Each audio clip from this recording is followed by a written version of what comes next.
Now, gold and rare earth minerals are suddenly back in the political spotlight, with the government signalling it wants to accelerate mining approvals and unlock untapped wealth beneath New Zealand's soil. But with global demand for rare earth minerals soaring, the debate over how far and how fast New Zealand should go is intensifying.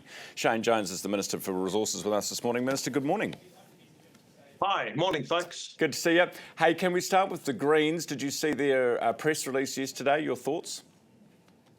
Economic treason, promising to confiscate, alienate and forcibly remove rights from investors, whether they're domestic or overseas. It's going to send us on a trajectory towards Venezuela. I don't think many Kiwis actually take them seriously on that threat, and I believe most Kiwis have supported my narrative that we need mining in New Zealand with appropriate guardrails. Shane, what mining are you talking about accelerating? Well, whether we like it or not, we've got to start digging our own coal as opposed to relying on Indonesian coal. We have coal fields in and around Huntly. I know a lot of your viewers may find that awkward, but without coal as a firming fuel, we won't keep the lights on.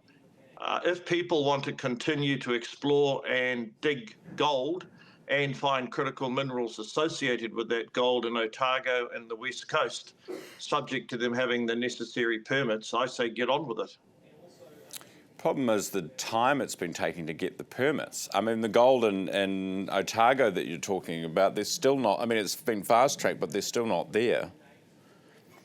Yes, I fear that fast-track was becoming farcical track. Look, the problem was we gave the role to three conveners, conveniently known by me as King Lear's daughters, and sadly they've read far too many problems into the law, which is why we're amending the law by the end of the year to ensure that they are just administrators rather than gatekeepers.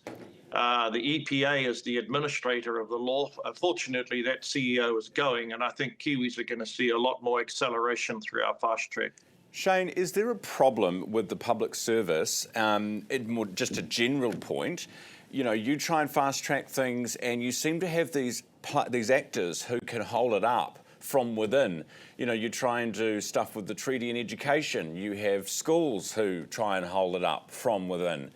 You have bureaucrats leaking, all those sorts of things. Is there a problem? Yeah, I don't think our government's ever had a break since the time that Mr. Luxon was installed as Prime Minister, because we came with a reform agenda to bring things back into an even keel. And let's face it, the Waitangi Tribunal has been deluged with all sorts of spurious claims, not the least of which is that hapu should have guaranteed citizenship rights, that somehow we've molested the Māori language, all of which is just a gross exaggeration. But you're not wrong, mate. It is a culture war. And I've been at the front of it to the extent that I've sought to lead the narrative to bring mining back into a place of prominence, and I've been surprised how institutionally difficult it's been. What about the royalties that we're getting? I saw that story from Kate McNamara at the Herald the other day about just how little we're going to get from some of these mines. Are you going to address that? Yeah, I think it's a fair point. I've said that it'll be on the work program after the election. But I'll be honest with your viewers, and I'll be honest with you. I feel my main obligation is to strip away the obstacles, and ensure that we can get the investment, get the economic activity, and start to create some momentum. Because out in the regions, not just Auckland, out in some of the regions, there's still a lot of hardship.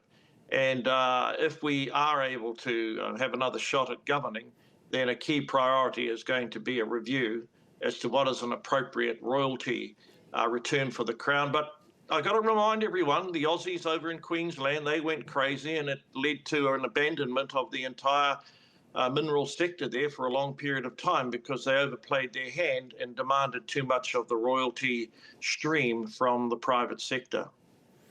So you've got to take it easy and be careful with how much you wish for, and you don't want to bite the hand that feeds you.